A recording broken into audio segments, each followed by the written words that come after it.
This is medical emergency, pneumothorax is medical emergency, तुम्हें तुरंत admit होना पड़ेगा। यार हॉस्पिटल में सबसे ख़राब होता है ये, बहुत दर्द देता है।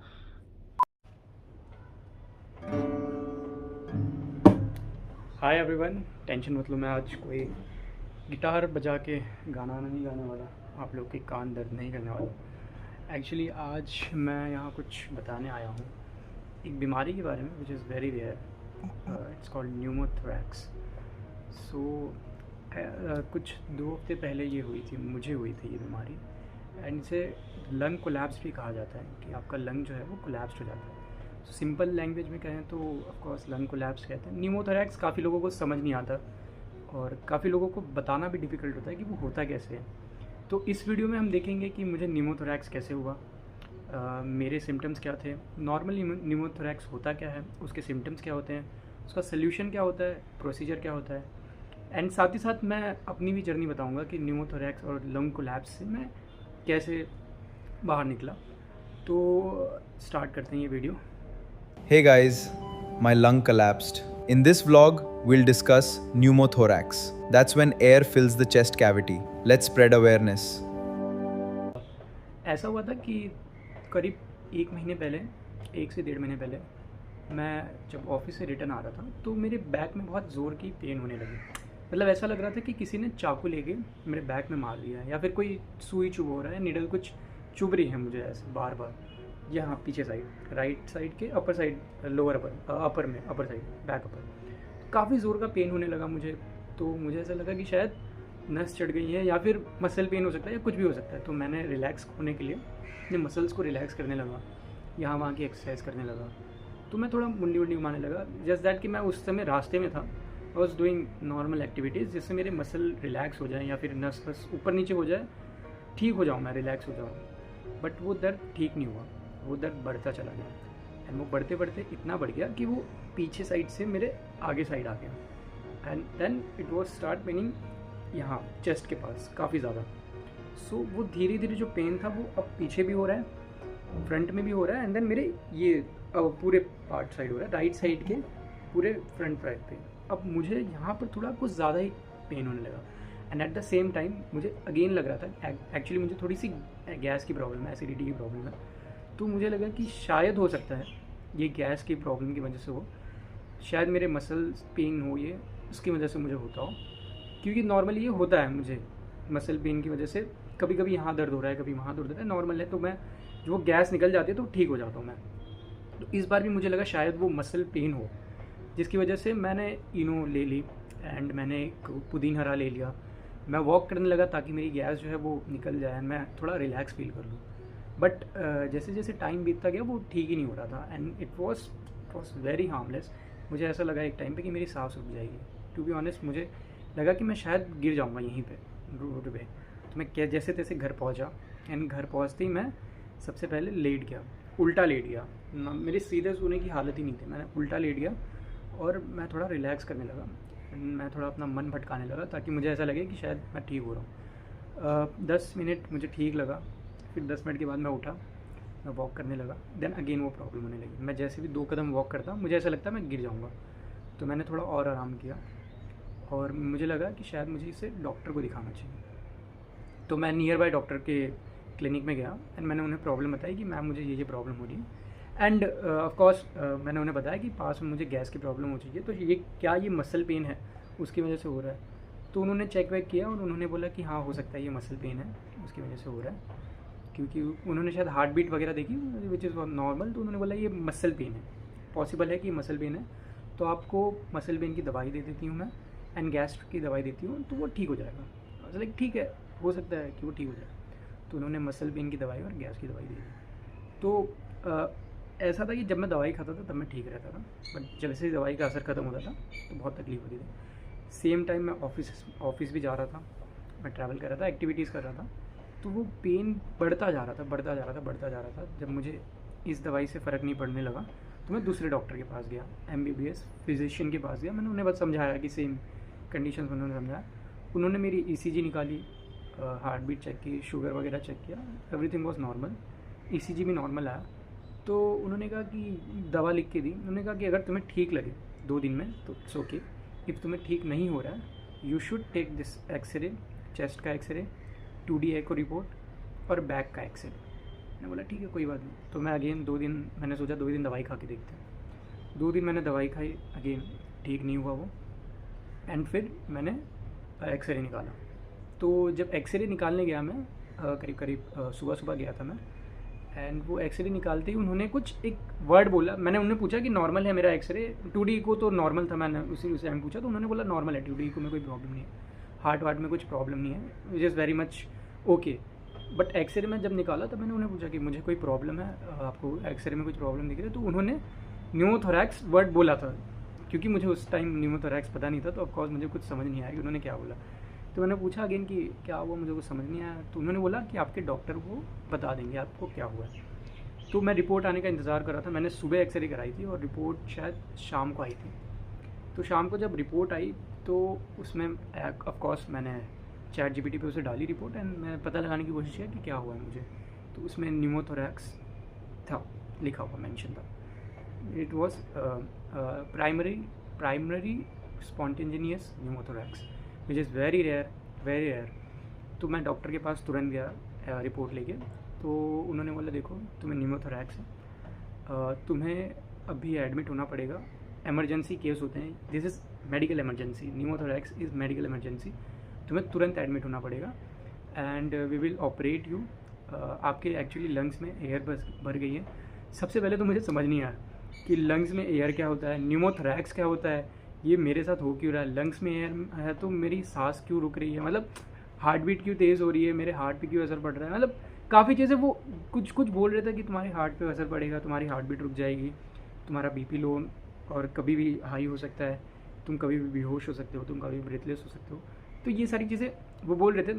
एक्चुअली मैं ट्राई कर रहा था उन्हें अंडरस्टैंड करने का, और मैं ट्राई कर रहा था न्यूमोथोरैक्स होता क्या वो अंडरस्टैंड करने का। मैंने 2-3 बार पूछा उनसे कि इसका रीज़न क्या हो सकता है, कुछ बीमारी है, कुछ सीरियस कंडीशन है क्या, मेरे लंग्स में कुछ सीरियस डिजीज़ है या फिर इसकी वजह से हो रहा है। तो उन्होंने बोला नहीं ऐसा कुछ नहीं है, इट्स नॉर्मल, आप एडमिट हो जाओ, मैं आपको सब समझा दूँगा। तो हम यहाँ वहाँ देखिए, हमने सोचा कि ठीक है यार, हो सकता है कि दूसरी ओपिनियन भी लेकर देख लेते हैं, ज़रूरी नहीं है कि ये जो बोल रहे हैं वही सही हो, we should take other opinion, दूसरे डॉक्टर्स को दिखाते हैं, देखते हैं क्या हो रहा है, क्या बोलते हैं वो। क्योंकि emergency condition, medical emergency, ICU में एडमिट करना, ऑपरेट करना, इट्स नॉट ईजी, ठीक है। हम रैंडमली उठ के ऐसे जाने सकते हैं, और मैं ऐसा था कि मैं उठ के जा रहा था, आ रहा था, मतलब दर्द कर रहा था, बहुत ज़्यादा दर्द कर रहा था, मैं सांस लेने में तकलीफ़ हो रही थी, मैं चल नहीं पा रहा था, मुझे काफ़ी दर्द था। बट मुझे वही सामने डर ये भी था कि अगर क्या पता दवाई से ठीक हो जाएगी, ऑपरेट ना करना पड़े, तो इसलिए मैं दूसरा ओपिनियन भी लेना चाहता था। तो मैं रात को गया था दिखाने, तो उन्होंने बोला रात को एडमिट हो जाओ, कभी भी कुछ भी हो सकता है। तो मैं रात को, मैंने बोला कि मैं कल सुबह आ जाऊँगा। तो मैं रात भर सो नहीं पाया ऑफकोर्स, मुझे, क्योंकि उन्होंने मैं डर गया था इतना। उन्होंने बोला आप कभी भी ब्रेथलेस हो सकते हो, कभी भी आपकी हार्ट बीट रुक सकती है, कभी भी आप बेहोश हो सकते हो। तो मैं इतना डर रहा था कि अगर मैं सोया तो क्या पता मैं अपने आप को कंट्रोल ना कर पाऊँ, मेरे कभी भी सांस रुक जाए, कभी भी हार्ट बीट रुक जाए, हार्ट अटैक आ जाए। तो ये सारी डर थी मुझे, इस डर के चक्कर में मैं रात भर सो ही नहीं पाया। ऑफकोर्स मुझे नींद ही नहीं आई और ना मैं सोना चाहता था। ये था कि जैसे जैसे सुबह हो फटाक से, और सुबह हम हॉस्पिटल जाएँ। तो जैसे सुबह हुई हम तुरंत हॉस्पिटल गए, एक पास में ही हॉस्पिटल था, अच्छा हॉस्पिटल है, काफ़ी नामी जामी है, बड़ा हॉस्पिटल है। तो अगेन हम एक्सरे वगैरह लेकर गए एंड उन्हें हमने बताया कि ये कंडीशन है, ये प्रॉब्लम हो रही है, एंड हमने एक्सरे निकाला है कल, एंड एक्सरे में ये आया है 2 डे को क्लियर है, तो आप बताइए क्या करना है। तो एक्चुअली मैं और मेरा भाई गए थे हॉस्पिटल। तो मैं नॉर्मली मैं घूम रहा था यहाँ से वहाँ, मस्ती कर रहा था, पेशेंट्स को देख रहा था एंड डॉक्टर से बात कर रहा था। तो मेरे भाई को पूछा कि पेशेंट कहाँ है, तो भाई ने बोला कि मैं ही हूँ पेशेंट, और उनको लगा कि हम दोनों इंक्वायरी करने आए, पेशेंट बाहर बैठा हो या फिर कहीं इमरजेंसी वार्ड में या फिर कहीं बैठा हुआ है। तो वो ऊपर से नीचे मुझे देख रही हैं कि आप पेशेंट हो। तो मैंने बोला हाँ मैं पेशेंट हूँ। तो बोलती है कि आपको समझ आ रहा है आप कितनी सीरियस कंडीशन में हो और आप ऐसे वैसे घूम रहे हो, आप कभी भी, आपकी हार्ट बीट रुक सकती है, कभी भी आप ब्रेथलेस हो सकते हो, कभी भी आपको ऑक्सीजन लेने में तकलीफ हो सकती है, कभी भी आप कुछ भी हो सकता है। तो आपको ये चीज़ समझ आ रही है कितनी सीरियस है। और मुझे लगे कि यार डॉक्टर तो सही कह रहा था, ये काफ़ी सीरियस है। तब मैं सोचा कि नहीं, मुझे उसके पहले मैं घूम रहा था प्रॉपर, मैं यहाँ से वहाँ घूम रहा हूँ, हॉस्पिटल्स में पता लगा रहा हूँ कि कहाँ फॉर्म भरते हैं, कहाँ एस्टिमेशन पता चलता है, ये सारी चीज़ें मैं भाई के साथ कर रहा हूँ।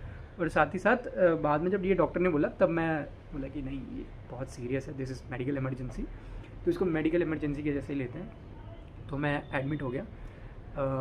तो जैसे मैं एडमिट हुआ, उन्होंने पूरे मशीन्स में, सबसे पहले तो वो आईसीयू वार्ड में लेकर गए, इमरजेंसी वार्ड में। आईसीयू में मैं एडमिट था एंड पूरा कपड़े वपड़े निकाल के, कड़ा वड़ा जो था मेरा, वो सारी चीज़ें निकाल के एंड मेरे मशीन्स लगा दिए शरीर पे, वो ECG नापने के लिए, हार्ट बीट नापने के लिए सारी मशीन्स लगा दी। ऑन मेरे मुंह पे ऑक्सीजन लगा दिया था, एक वो पाइप वाली ऑक्सीजन एक्चुअली लगाई थी उन्होंने, तो वो ऑक्सीजन उन्होंने लगा दिया ताकि मुझे सांस आती रहे। हाथ में मुझे वो लगा दिया था ग्लूकोज वगैरह चढ़ाने के लिए, या फिर पेन किलर वगैरह देने के लिए, वो हाथ में उन्होंने लगा दिया था। सारी चीज़ें तैयार कर दी थी और मुझे इमरजेंसी वार्ड में डाल दिया था। तो मेरा दर्द थोड़ा धीरे धीरे बढ़ता जा रहा था क्योंकि मैं अपने बैक साइड पे सोया था, तो वो पीछे बहुत पेन कर रहा था। तो डॉक्टर आए और हमने पूछा कि क्या है क्या नहीं है, तो उन्होंने बताना शुरू किया कि ये न्यूमोथोरैक्स होता क्या है, कैसे होता है, और मेरी कंडीशन क्या है, इसके प्रोसीजर क्या होंगे। तो एक्चुअली ऐसा होता है कि जब लंग्स जो है हमारा, वो लंग्स में छोटे छोटे होल हो जाते हैं, ठीक है। न्यूमोथोरैक्स अलग अलग तरीके से होता है, जैसे कि एक स्पॉन्टेनियस हो गया जो अचानक से हो जाता है, जिसका कोई वैलिड रीज़न नहीं है। सेकेंड इज़ ट्रॉमा की वजह से होता है, अगर आप काफ़ी गहरी चोट लगी है, किसी ने ज़ोर से मारा है आपके सीने पे या फिर लंग्स के पास, तो लंग्स में डैमेज हो जाता है और लंग्स में होल हो जाता है, जिसकी वजह से एयर पास होती है। तो जो रिप्स होती है, this for example this is ribs and ये आपका लंग्स है। तो लंग्स को जब हम सांस अंदर लेते हैं और छोड़ते हैं तो वो लंग बंद होता है और एक्सपांड होता है, ये नॉर्मली फंक्शन करता है लंग्स। बट जब हम सांस ले रहे हैं और जब वो जो होल्स हैं लंग्स में, उनकी वजह से सांस बाहर जा रही है, तो हम छोड़ रहे हैं, तो वो जब धीरे धीरे जो एयर्स है वो रिप्स के पास और लंग्स के बीच में भरती जा रही है। तो जब भी लंग्स नीचे हो रहा है, सांस छोड़ रहा है, तो थोड़ी हवा भर गई, तो जैसे जैसे बढ़ने की कोशिश कर रहा है, बढ़ नहीं पा रहा है। क्यों? क्योंकि रिप्स और लंग्स के बीच में एयर जमा हुई है, जिसकी वजह से वो बढ़ ही नहीं पा रहा है। तो वो धीरे धीरे धीरे धीरे धीरे एयर बढ़ते जाता है रिप्स और लंग्स के बीच में, और लंग्स जो है हमारा कोलैप्स हो जाता है। तो लंग्स ऐसे हो जाता है और ये बीच का पार्ट पूरा एयर से भर जाता है, और ये हमारी रिप्स है, जिसकी वजह से हम सांस नहीं ले पाते, हम एक लंग से सांस लेते हैं। तो ये होता है न्यूमोथोरैक्स। ये कैसे होता है? मार लगने की वजह से, और रेयर केस है अगर आपके लंग्स में डिजीज़ है तब होता है। And the rarest case is कि आपके लंग्स के आसपास एक बबल जमा हो जाती है, ब्लेब्स जिसे कहते हैं, छोटे छोटे बबल्स गुब्बारे जैसे जमा होते हैं, और जब वो फूटते हैं तो वो आपके लंग्स में होल कर देते हैं। तो मेरे केस में यही हुआ था।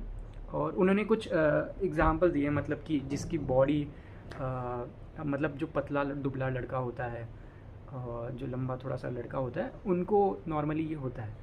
And this is very rare. I mean मेरी जो कंडीशन थी दैट इज़ 1 करोड़ में किसी एक को होती है, दिस इज़ वेरी रेयर, या फिर 2 करोड़ में 1 लोगों को होती है। स्पॉन्टेनियस प्राइमरी न्यूमोथोरैक्स बहुत रेयर था ये जो मुझे हुआ था। तो हमने बोला इसका सोल्यूशन क्या है, एयर तो हो गए। तो इन्होंने बोला सोल्यूशन ये है कि हम आपके रिप्स के साइड से एक पाइप डालेंगे, एक मशीन लगाएंगे which is called as ICD। उस मशीन से वो पाइप जो है वो अंदर जाएगी, एंड पाइप वो पूरा एयर आपका बाहर निकालेगी। एंड जैसे जैसे वो एयर बाहर निकलेगा आपके रिप्स और लंग्स के बीच की, जैसे जैसे वो एयर बाहर निकलता जाएगा, वैसे वैसे आपका लंग्स एक्सपांड होता जाएगा, एंड लंग्स वो वापस अपने कंडीशन पे आ जाएगा, वो प्रॉपरली फिर फंक्शन करने लगेगा। क्योंकि वो अभी कोलैप्स है, उसको बढ़ने का मिल ही नहीं रहा जगह, तो हम सबसे पहले काम करेंगे एयर एक्सटेंशन का। तो मैंने बोला कि ये कितना टाइम लगेगा? उन्होंने बोला कि ये कुछ बता नहीं सकते कितना टाइम लगेगा, हम ICD लगा लेते हैं, मशीन्स वगैरह लगा लेते हैं, एंड फिर पता चलेगा। मैं बोला ठीक है लगा दो, कोई नॉर्मल है, ठीक है, हवाई निकलेगी, कोई बात नहीं, लगा दो। But the procedure was so painful that I can't tell you guys. मतलब बहुत ज़्यादा पेनफुल था। ऐसा हुआ था कि सबसे पहले उन्होंने मुझे एनेस्थीसिया दिया, मुझे प्रोसीजर बता दिया। मैंने बोला ठीक है आगे बढ़ते हैं प्रोसीजर के साथ। तो सबसे पहले उन्होंने मुझे एनेस्थीसिया दिया, उन्होंने मुझे साइड में मेरे लेफ़्ट साइड में सोने को बोला, एंड देन ये यहाँ पे राइट साइड में वो ऑपरेट कर रहे थे। तो उन्होंने मुझे एनेस्थीसिया दिया एंड फिर उन्होंने बोला कि हम नाइफ से कट कर रहे हैं, जो उनके पास इक्विपमेंट है उससे कट कर रहे हैं एंड देन पाइप अंदर डालेंगे, जिस ओके। तो उन्होंने कट किया, जहाँ मुझे पता नहीं चला कि बट ठीक है, मुझे फील हो रहा था, मैं देख पा रहा था क्योंकि मैं बेहोश नहीं हुआ था। और मैं साथ ही साथ उनसे बात भी कर रहा था कि आप फिर मुझे भी डॉक्टर बनने का शौक़ था, मैं तो फालतू में MBA कर लिया, ऐसे मतलब मैं उनके साथ टाइम पास कर रहा था। मैं नॉर्मली उनसे बात करने की कोशिश कर रहा था कि मेरा सपना था डॉक्टर बनने का, मुझे सब पता है डॉक्टर के बारे में, मैं कुछ भी चीज़ें रिसर्च करता हूँ, कोई भी बीमारी के बारे में मुझे मज़ा आता।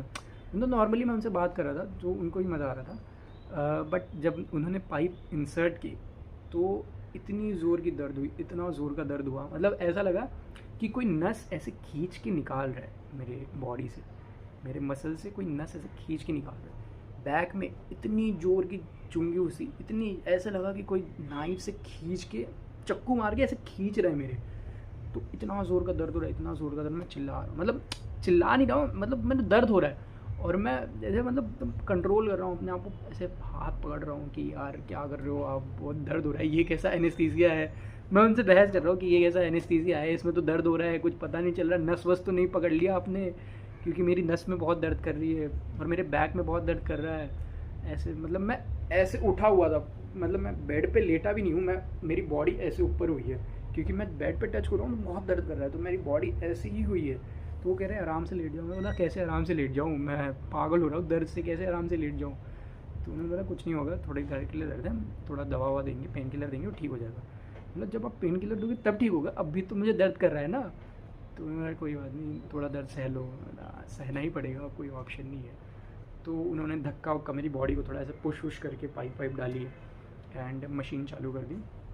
तो नेगेटिव सेक्शन लगाया था उन्होंने, नेगेटिव सेक्शन लगाया था। तो नेगेटिव सेक्शन का ऐसे होता है कि वो मेरे जो रिब्स में गई थी वहाँ से एयर एक्सट्रैक्ट करती। मैं आपको साथ ही साथ, अच्छा कि एक और चीज़ है, साथ ही साथ मैं इमेजेस वगैरह भी लगा दूंगा कि नेगेटिव सेक्शन क्या होता है, ICD क्या होती है एंड कैसे वो एयर एक्सट्रैक्ट करती है, वो भी मैं दिखा दूंगा।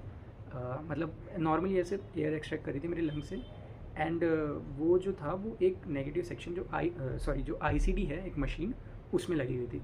तो वो एयर उसमें जाती थी एंड नीचे पानी था जो कि नेगेटिव सेक्शन से कनेक्टेड था। वो इसलिए होता है ताकि वापस एयर जो है वापस ना घुस जाए, वो बाहर जाए एंड वहाँ से नेगेटिव सेक्शन में बाहर निकल जाए, वापस ना जाए। इस चक्कर में उन्होंने नेगेटिव सेक्शन लगा रखा था। तो जब उन्होंने लगाया तो बहुत दर्द किया एंड ठीक है, थोड़ी टाइम के लिए तो मैं मतलब बेहोश ही हो गया था। ऐसा था कि एनेस्थीसिया, पेन किलर सब कुछ दे दिया उन्होंने, ऑपरेट करके मशीन लगा कर चले गए। तो मैं समझ नहीं पा रहा हूँ कि मेरे साथ हो क्या रहा है। ठीक है, मशीन चल रही है, मशीन की आवाज़ें आ रही, मुझे दिख रहा है मेरी बॉडी में कोई मशीन लगी हुई है, ऐसे चिपका हुआ है, पाइप निकल रहा है मेरे बॉडी से। तो मुझे समझ आ रहा है कि है क्या, बट मुझे समझ नहीं आ रहा कि मेरे साथ हो क्या रहा है। तो मैं पड़ा हुआ था बेड पे, मैं पड़ा हुआ हूँ बेहोश एकदम, ऐसे नशे की हालत में ऐसा लग रहा था, पड़ा हुआ।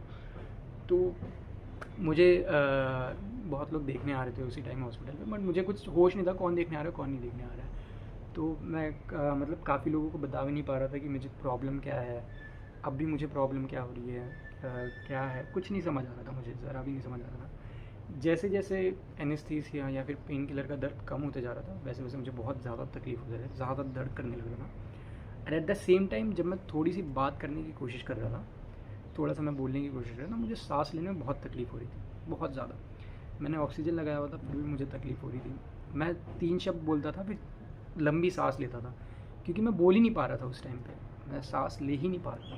बस बहुत डिफ़िकल्ट कंडीशन था। मैं 2-3 दिन तक ICU में एडमिट था, इमरजेंसी वार्ड में ही था मैं।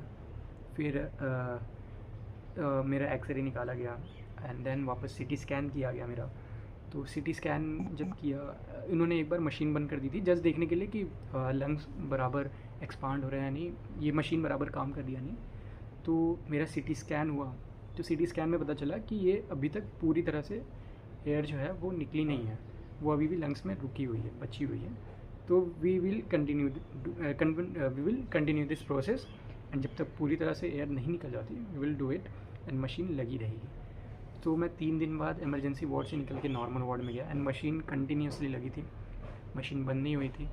एंड मशीन जो थी वो 6 दिन तक लगातार चल रही थी।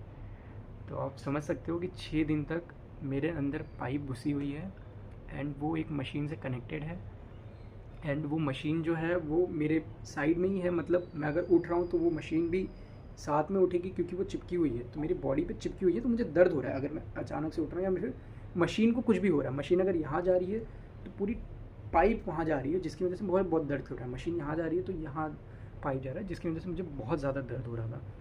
तो आप समझ नहीं सकते कि वो मशीन की वजह से मैं ना कहीं जा पा रहा हूँ, ना कहीं आ पा रहा हूँ, ना मैं वॉशरूम जा पा रहा हूँ, ना मैं बाथरूम कर पा रहा हूँ। बहुत डिफ़िकल्ट था टॉयलेट करना भी।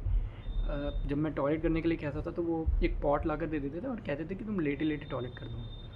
तो पॉसिबल ही नहीं है, मतलब वो एक पॉट दे रहे हैं और कह रहे हैं लेटे लेटे टॉयलेट कर लो। मेरे से नहीं हो पा रहा है। मैं बहुत ट्राई कर रहा हूँ, 5 मिनट से मैं टॉयलेट, मेरे बहुत ज़ोर की टॉयलेट लगी है बट मैं सो कर ही नहीं पा रहा हूँ, मैं सोए लेटे लेटे। तो मैंने उन्हें समझाया कि देखो ऐसे तो नहीं होगा, आप एक काम करो, थोड़ा मशीन को साइड में रखते हैं, मैं खड़ा होकर कर लेता हूँ। तो एक पर्सन को मैं बुलाता था मशीन पकड़ने के लिए एंड देन मैं टॉयलेट करता था खड़े होके, क्योंकि बैठ के बहुत डिफ़िकल्ट होता था, लेट के भी बहुत डिफ़िकल्ट होता था। बहुत ज़्यादा डिफ़िकल्ट था मेरे लिए वो 5-6 दिन हॉस्पिटल में, बहुत डिफ़िकल्ट था। बहुत लोग आते थे देखने, सबसे बात करना डिफ़िकल्ट हो जाता था क्योंकि मैं 2 मिनट बात करता था तो मेरी जो सांस है वो बहुत प्रॉब्लम करती थी, बोलने में मुझे बहुत तकलीफ़ होती थी, सांस लेने में मुझे बहुत ज़्यादा तकलीफ़ हो रही थी, मैं सांस नहीं ले पा रहा था। तो मैंने समझाया भी घर वालों को प्लीज़ थोड़े कम लोगों को भेजो बिकॉज मैं बात नहीं कर पा रहा हूँ। और उनको समझाना कि मुझे क्या हुआ है वो भी बहुत डिफ़िकल्ट था, क्योंकि न्यूमोथोरैक्स आप लोग अभी खुद नहीं समझ पाए होगे कि ये एक्चुअली हुआ कैसे, ये कैसे हो सकता है, ये बीमारी कैसे हो सकती है। एट द सेम टाइम मुझे भी उस टाइम तक मैं खुद फिगर आउट नहीं कर पा रहा था। फिर साथ ही साथ मैंने बैठ के रिसर्च की कि इसे अवॉइड कैसे किया जा सकता है, एंड मैंने डॉक्टर से भी कंसल्ट किया कि अब ये फ्यूचर में क्या इसके चांसेस होने के, कैसे अवॉइड किया जा सकता है। तो डॉक्टर ने भी बोला कि ये देखो ये बहुत नॉर्मल सी चीज़ है, मतलब नॉट नॉर्मल सी बट ठीक है, ये होती है लोगों को एंड बहुत रेयर है ऑफ कोर्स लोगों में। इट्स जस्ट दैट कि लोगों में अवेयरनेस नहीं है, तो वो सोचते हैं कि ये बैक पेन है या फिर मसल पेन है या फिर गैस की प्रॉब्लम है, जिसकी वजह से हार्ट अटैक के चांसेस बहुत बढ़ सकते हैं। आपका हार्ट फंक्शन करना बंद कर देगा क्योंकि आपका जो लंग्स है वो आपके हार्ट की तरफ जाएगा और आपके हार्ट को कोलैप्स कर देगा। तो आपके लंग के साथ साथ आपका हार्ट भी कोलैप्स हो सकता है और आप हार्ट अटैक आ सकते हैं। And eight the same time अगर लंग कोलैप्स हो गया, आपकी सांस लेने में भी आपकी सांस से बंदी हो जाएंगी, आप सांस नहीं ले पाओगे। तो मैंने बोला कि इसका प्रिकॉशंस क्या है, कैसे रोक सकते हैं। रोकने का तो देखो यार, इसमें रोकने का तो कोई सीन नहीं है, ठीक है। हाँ, अब ये है कि मुझे काफ़ी चीज़ें बोलनी पड़ी कि अगर आपको चाहिए कि मुझे ना हो फ्यूचर में, तो उन्होंने 5-6 चीज़ें बताई कि जैसे कि मैं ब्रेथ होल्डिंग एक्सरसाइज नहीं कर सकता, हैवी लिफ्ट नहीं उठा सकता, वेट लिफ्ट उठा के सांस नहीं रोक सकता, डीप वाटर स्विमिंग नहीं कर सकता अंडर वाटर, स्कूबा डाइविंग नहीं कर सकता, एंड देन स्काई डाइविंग नहीं कर सकता, प्लेन में थोड़े महीनों के लिए ट्रैवल नहीं कर सकता, एटलीस्ट जब तक मैं प्रॉपरली ठीक ना हो जाऊँ तब तक मैं प्लेन में ट्रैवल नहीं कर सकता। तो मैंने बोला कि ये कब तक होगा, क्योंकि स्कूबा डाइविंग तो मुझे करनी है, वो मेरा एक ड्रीम है। तो उन्होंने बोला कि यार देखो इसका कोई टाइम नहीं है, ठीक है, तुम्हें खुद पे कंट्रोल करना पड़ेगा। इट्स जस्ट दैट कि तुम अगर ब्रेथ रोकोगे, तुम्हारा लंग अभी एक्सपांड हुआ है, धीरे धीरे एक्सपांड हो रहा है, तो वो बहुत कच्चा है, बहुत कमज़ोर है, उसे पे प्रेशर करोगे तो it will possibly again collapse हो सकता है वो। तो मैंने बोला ठीक है, कोई बात नहीं, करेंगे, ऐसा नहीं है कि नहीं करेंगे, स्कूबा डाइविंग करेंगे आगे चल के। बट थोड़ा देर के लिए अभी मैंने शांत रखा अपने आप को कि कुछ फालतू की एक्टिविटी नहीं करनी है, ज़्यादा स्ट्रेस नहीं देना अपनी बॉडी पे, कुछ ऐसी एक्टिविटी नहीं करनी है जिसकी वजह से प्रॉब्लम हो, जिसकी वजह से मेरे लंग को प्रॉब्लम हो, ज़्यादा हार्ड बैडमिंटन वगैरह नहीं खेलने हैं रेगुलरली। एटलीस्ट मुझे 6 महीनों के लिए 7 महीनों के लिए अपने ऊपर ध्यान देना होगा। तो फिर हमारी सिटी स्कैन में जैसे पता चला था कि नॉर्मल एयर निकल रहा है, फिर वापस एक्सरे हुआ एंड देन वापस सिटी स्कैन हुआ वापस। अच्छा, एक सिटी स्कैन में एक और चीज़ आई थी कि सब कुछ ठीक था बट एक और छोटा सा ब्लेब जो है, जैसे मैंने बताया था गुब्बारा जो फूटता है, वो अभी भी मेरे लंग्स पे है, विच इज़ 5 mm का, बहुत छोटा है। तो डॉक्टर ने बोला कि इसको निकालने की कोई ज़रूरत नहीं है अभी, जो चलेगा तो वो ज़िंदगी भर चल जाएगा और नहीं चलेगा तो वो कभी भी बढ़ सकता है, and which is not very harmful, तो इसे रहने देते हैं। क्यों ऐसा बोला था डॉक्टर ने? क्योंकि अगर मेरा लंग एक्सपांड नहीं होता 3 दिन या 4 दिन आईसीडी लगने के बाद, मशीन लगने के बाद भी एक्सपांड नहीं होता। तो सेकंड प्रोसीजर ये था कि मेरे ऊपर वैट्स की सर्जरी होती है। वैट इज़ वीडियो असिस्टेंट कुछ तो सर्जरी होती है, which is robotic surgery.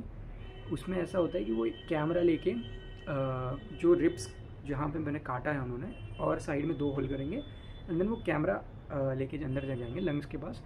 And then अगर कुछ प्रॉब्लम है, जैसे फॉर एग्जांपल एक होल है जो कि बंद नहीं हो रहा है, वहाँ पे स्टैपलर मार देंगे। जहाँ जितने होल्स हैं वहाँ पे स्टैपलर मार देंगे ताकि आपका लंग्स आराम से एक्सपांड हो पाए और उस पर एयर लीक ना हो, which is called as VATS. और सेकेंड या फिर ये कर सकते हैं कि वो दवा जो है with help of this camera वगैरह सर्जरी, वो दवा जो है मेरे रिब्स के जो बॉडी के साइड है उन पे छिड़क देंगे, उन पे लगा देंगे, एंड वो लंग्स को एक्सपांड करके उन पे चिपका देंगे। सो वो जो दवा की वजह से हैं जो लंग्स में ब्लेड्स वगैरह कुछ भी होंगे या फिर कोई बीमारी होगी, फिर कोई इन्फेक्शन होगा, वो बंद हो जाएगा, एंड आपका लंग्स भी जो है वो वापस अपनी साइड पे आ जाएगा एंड वो एक्सपांड हो जाएगा धीरे धीरे। मतलब ये 2-3 चीज़ें थी, बट फिर लकीली टचवुड थी कि उसकी ज़रूरत नहीं पड़ी।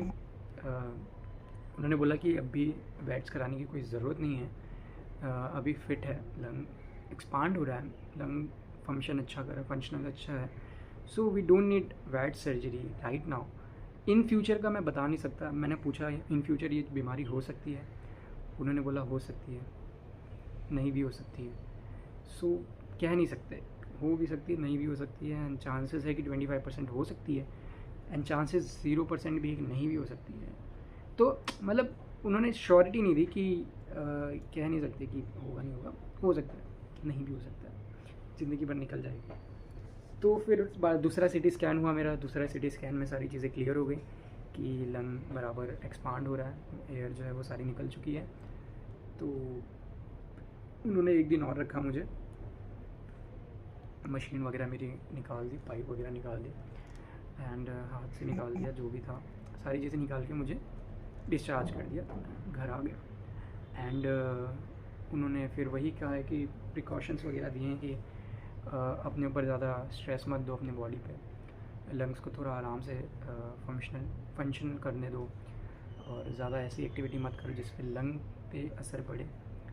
और साथ ही साथ उन्होंने ये भी बोला कि इस पे कोई दवाई की ज़रूरत नहीं है, क्योंकि छूटते टाइम जब डिस्चार्ज हो रहा था मैं, तो उन्होंने कोई दवाई नहीं दी थी। तो मैंने डॉक्टर को पूछा यार दवाई दे दो, पेन किलर, या फिर वापस से दर्द हुआ तो, और मतलब क्या हो गया अगर रात में मुझे अचानक से वापस दर्द हुआ। उन्होंने नहीं, कोई दर्द नहीं होगा तुम्हें, अब लंग्स जो है वो एक्सपांड हो गया है। अगेन उन्होंने एक चीज़ बोली कि नेक्स्ट टाइम अगर तुम्हें कभी भी ऐसा लगे तुम्हें सांस लेने में तकलीफ़ हो रही है, तुम्हारा हार्ट के पास दर्द कर रहा है, चेस्ट पे दर्द कर रहा है, तो इमरजेंसी वार्ड में तुरंत जाना है तुम्हें, because this is very serious medical emergency. तुम्हें इमरजेंसी वार्ड में जाके भर्ती होना है, एंड इमरजेंसी वार्ड के नीचे नॉर्मल वार्ड में मत जाना। तो ये भी है। और बाकी जब मैं घर पर आया डिस्चार्ज होके, तो 1 महीने तक मुझे एक हफ्ते तक मुझे नींद नहीं आ रही थी। और मतलब मैं ऐसा था ना कि मैं कभी कभी ऐसा लगता था मैं सांस नहीं ले पा रहा हूँ। मैं डर बैठ गया था थोड़ा सा मेरे अंदर, तो कभी भी थोड़ा सांस ले रहा था तो मैं अचानक से बहुत तेज़ से सांस लेता था, अचानक से बहुत कम सांस लेता था, तो मुझे बहुत डर सा लगने लगा था। तो 1 हफ्ते तक मैं बहुत परेशान था और मैं ज़्यादा बोल नहीं पाता था। जो अभी भी मैं थोड़ा मतलब अभी भी मैं इतना एग्रेसिवली बोल रहा हूँ ना, तो मेरी सांस ऊपर नीचे हो रही है, जो मुझे पता चल रहा है कि मेरी सांस बराबर नहीं है, एंड देन मेरी सांस ऊपर नीचे हो रही है, it is not working properly. और 1 हफ्ते पहले 2 हफ्ते पहले तो मेरी कंडीशन इससे भी ख़राब थी कि मैं अगर 4 शब्द बोलता हूँ मैं 5 बार सांस लेता था। बहुत ज़्यादा कंडीशन ख़राब थी, मैं सांस ले ही नहीं पा रहा था बोलते बोलते, तो मैं इसलिए कम बोल रहा था। बट नाउ इट्स गुड, 2 हफ्ते हो गए, तीसरा हफ्ता चल रहा है, 2.5 हफ्ते हो गया एक्चुअली, एंड डिस्चार्ज हुए। और अभी सारी चीज़ें फंक्शनल है, सारी चीज़ें चिल है। मैं ज़्यादा बॉडी पे प्रेशर नहीं दे रहा हूँ, मैं ज़्यादा एक्टिविटीज़ नहीं कर रहा हूँ, वज़न नहीं उठा रहा हूँ, एंड खेल कूद अब भी मैं नहीं कर रहा हूँ। एंड देन अगेन उन्होंने पूछा था कि स्मोकिंग करते हो, तो मैंने बोला कि नहीं, स्मोकिंग तो नहीं है मेरा। ऑफकोर्स मैं स्मोक और ड्रिंक मैं ज़ीरो, मतलब मैं नहीं करता, ज़रा भी नहीं करता, और ना मुझे मेरी बॉडी को सूट होता है दोनों ही चीज़ें। तो उन्होंने पूछा कि स्मोक करते हो? उन्होंने नहीं स्मोक नहीं। बोलते झूठ क्यों बोल रहे हो? अरे नहीं करता तो मैं क्यों झूठ बोलूँगा? तो उन्होंने बोला, तो मैंने बोला टेस्ट करा लो। तो उन्होंने स्मोकिंग का कोई टेस्ट नहीं होता, ठीक है, बट अगेन अच्छी बात है, तो स्मोक नहीं करता इसलिए तेरे लंग्स अच्छे हैं, हेल्दी हैं, पता चल रहा है कि तू स्मोक नहीं करता, डॉक्टर ने बोला। But you should be aware and you should be safe aside from passive smoking, क्योंकि पैसिव स्मोकिंग भी काफ़ी डेंजर होती है। तो ये सारी चीज़ों पे भी तुझे ध्यान रखना पड़ेगा। वैसे ठीक है, पैसिव स्मोकिंग से भी दूर रहेंगे, भीड़ भाड़ से दूर रहेंगे। अल्कोहल तो ऑफ कोर्स मैं करता नहीं हूँ, एंड ऐसी कुछ चीज़ें मत खाना जिसमें बॉडी पे अफेक्ट हो तुम्हें। तो ये सारी चीज़ें उन्होंने बोली। This I should be very much precautions मुझे लेके चलने पड़ेंगे। और एक बात और थी, तो वो ऐसा हुआ था कि एक हफ्ता मैं कोलैप्स्ड लंग के साथ था। मतलब आप सोच सकते हो, एक हफ्ता मैं सॉरी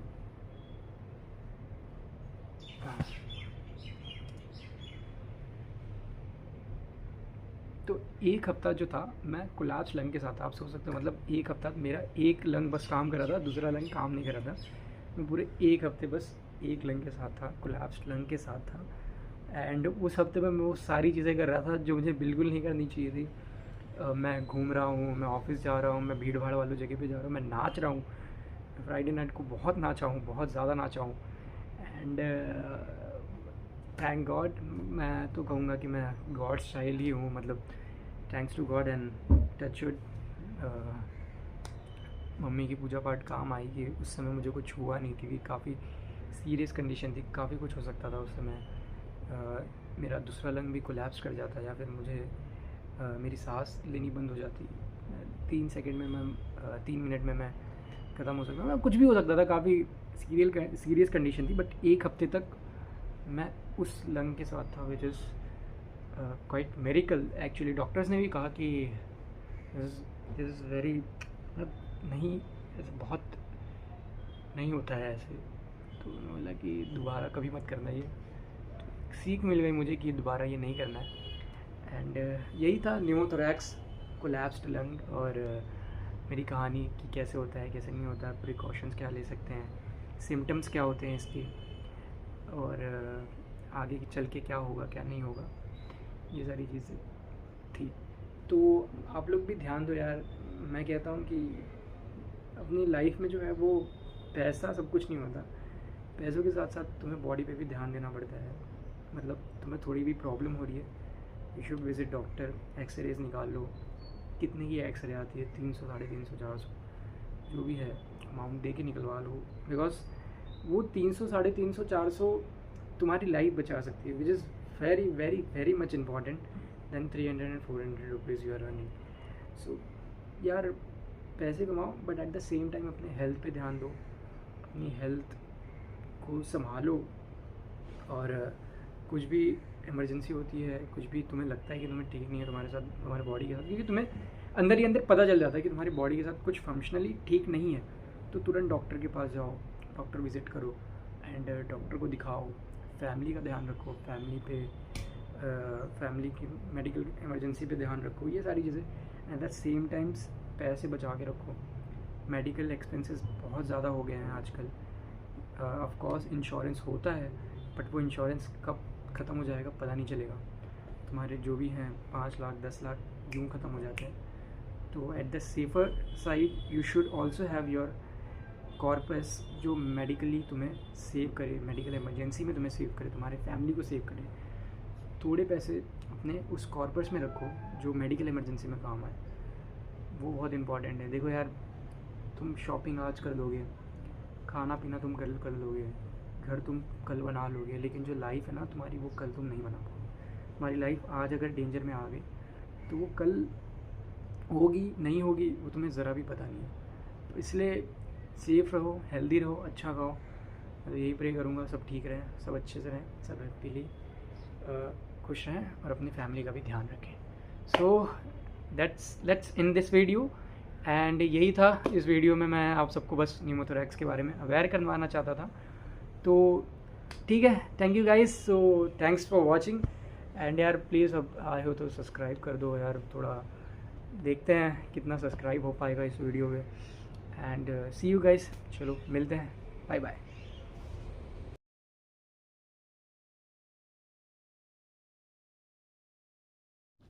हाय गाइस, तो आज है हमारा 5वां दिन हॉस्पिटल में। 5वें दिन मंडे संडे को एडमिट हुआ था मैं।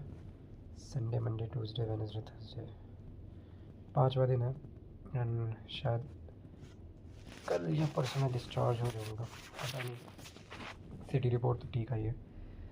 यार हॉस्पिटल में सबसे ख़राब होता है ये, बहुत दर्द देता है ये। एक्चुअली मैंने सोचा था कि बैठे बैठे मैं एक वीडियो बनाऊंगा न्यूमोथोरैक्स पे, तो मैं इसलिए छोटा सा कंटेंट शूट कर रहा हूँ ताकि मैं ये करंट वाली वीडियो में ऐड कर सकूँ और मुझे अपना हॉस्पिटल का एक्सपीरियंस बता सकूँ। मत आया करो भाई हॉस्पिटल, टू बी ऑनेस्ट सबसे ख़राब जगह होती है। तुम इतने बोर हो जाओगे, इरिटेट हो जाओगे, चीज़ों से इरिटेट हो जाओगे, लोगों से इरिटेट हो जाओगे। मैं जैसे हो चुका हूँ बहुत। 5 दिन में एक ही जगह बैठे बैठे लेटे लेटे और दिमाग ख़राब हो जाता है। और दर्द, ऐसी ऐसी जगह से दर्द होते हैं कि क्या बताऊँ मैं। कभी हाथ में इंजेक्शन से दर्द होगा, कभी टाँगों से दर्द होगा। This is what I am going through. Chill करो, मज़े करो, स्टे हेल्दी।